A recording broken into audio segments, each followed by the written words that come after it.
Welcome back to our Coquitlam Neighborhood Special from Perry Percy Stadium for the Relay for Life. No, it is not too good to be true. It's actually here. The sun is out. And you know what that means? A change in season means a change in wardrobe. So we're off to Coquitlam Center to do a little shopping.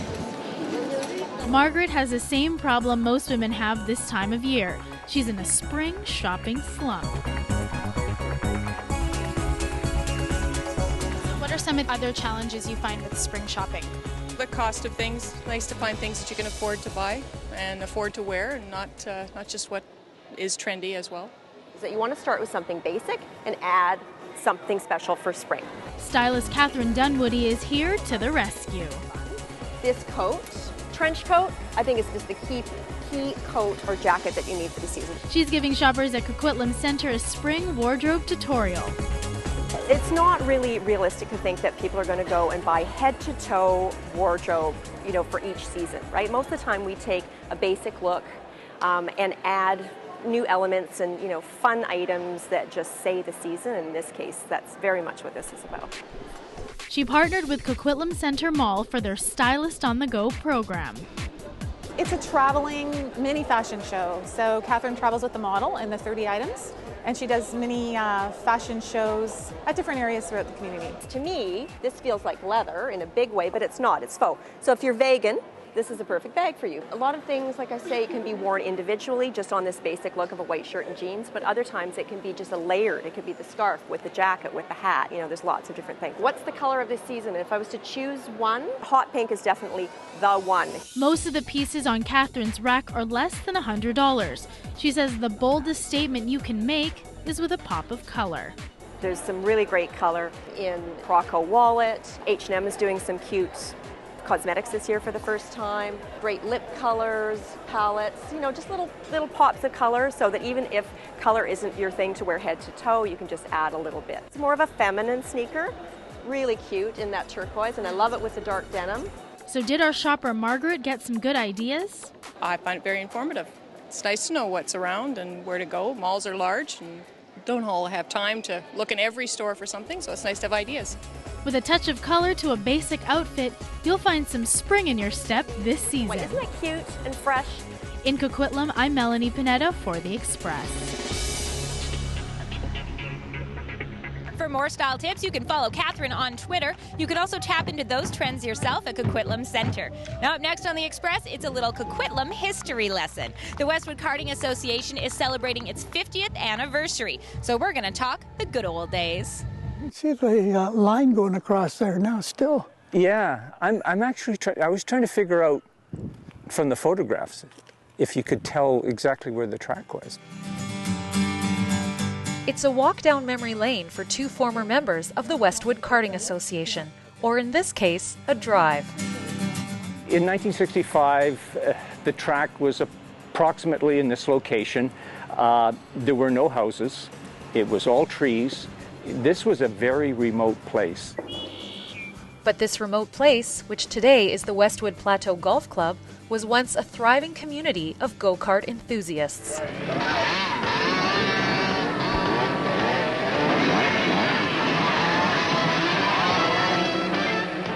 First of all, they're very low, and they're just a lot of fun to drive. They really are. And an unbelievable learning thing for all of us that if you can drive a go-kart real fast, you can drive any car real fast. Well, the club started in '61. Westwood Plateau, the track up here, was in 1960. So a year later, a bunch of guys got some go-karts and they started Westwood Karting Association back in '61. So, we're having our 50th anniversary this year, and we're pretty excited. Throughout the decades, the Westwood Karting Association has always been characterized by a sense of community and sportsmanship. Once the race started, everyone wanted to win. But if you broke down, your closest competitor would loan you a part to get you back in the race because they wanted to beat you on the track. That was the thing.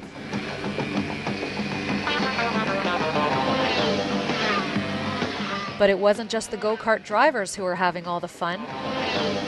A lot of people were attracted to watching them and that, and it sort of did get to be quite a spectator sport. It's a lot of fun to watch, and the thing is, you could see the carts all the way around the track, and so you could follow the race very closely. And today, you can still follow this Coquitlam Grown Association very closely on their new track at Mission Raceway. It's free to get in, for one, so we have a great spectator area at the track. You're going to be about 20 feet away, and you'll get to see them right up close, you know, the speeds and the fun that everybody does, including the young ones. It's a lot of fun action, and the junior classes are usually the funnest ones because they are very respectful. There's never hardly any accidents and stuff, and it's great. Yeah, it's Tascatli, and that's the S's on the sports car track. The Westwood Karting Association is a 50-year-old institution with an archived history and nostalgic fans to bring it to life. Tony Craig with a pusher cart. In Coquitlam, I'm Kendall Harris for The Express.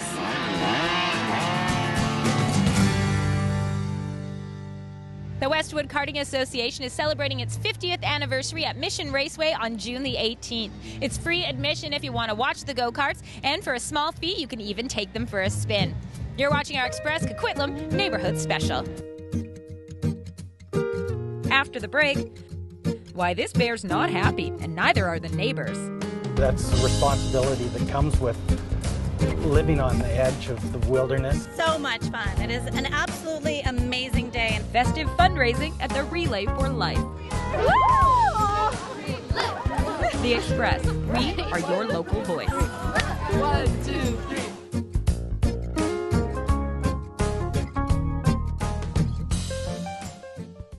Community programming on Shaw has been generously sponsored in part by hairstyling and color services for Shaw TV, provided by The Lounge Hair Studio, loungehairstudio.com. Dear Children's Wish Foundation of Canada, thank you for sending me Rory the Lion. That means I'm going to get my wish, and that makes me really, really happy. Yesterday he was sad, but I told him it's okay, Rory, only 2 more needles until my wish. I will send you pictures from the top of the Rocky Mountains. Love, Emily. Imagine the difference a wish can make. Click on childrenswish.ca and give today. Welcome back to The Express at Perry Percy Stadium for the Coquitlam Relay for Life. Now, as we mentioned earlier on this show, this is the oldest Relay for Life in Canada. You know what that means? It's also the biggest party. It is an absolutely amazing day and night. It's an incredible experience. It's a real community event, so it's fun for all ages. We've got children's activities happening, we've got dodgeball tournaments, we've got bands playing for all hours. It's absolutely amazing. The amazing part about the Coquitlam Relay is it was the first one in Canada. So it's been here for 20 years in this very spot right here for 20 years. And our retention rate, it's almost at 80%, which is phenomenal. We hope this year to raise over $700,000. And then in the Lower Mainland alone, I think we're over $2 million. Relay for Life is all about teams. Go Team Salama! It's teams that are generally 8 to 15 people that get together and they fundraise pretty much all year. Relay is almost a 365 game for most of these people. And then this event is pretty much the party to celebrate all the success of it all.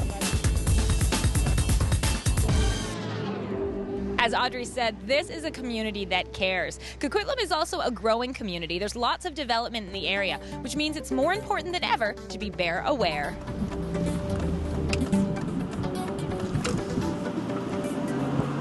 Most of these residents are just moving in, and I'm already hearing of sightings, even though the bears have only been up a few weeks. It's another busy day on the road for Drake Stevens, the Bear Aware Coordinator for the city of Coquitlam.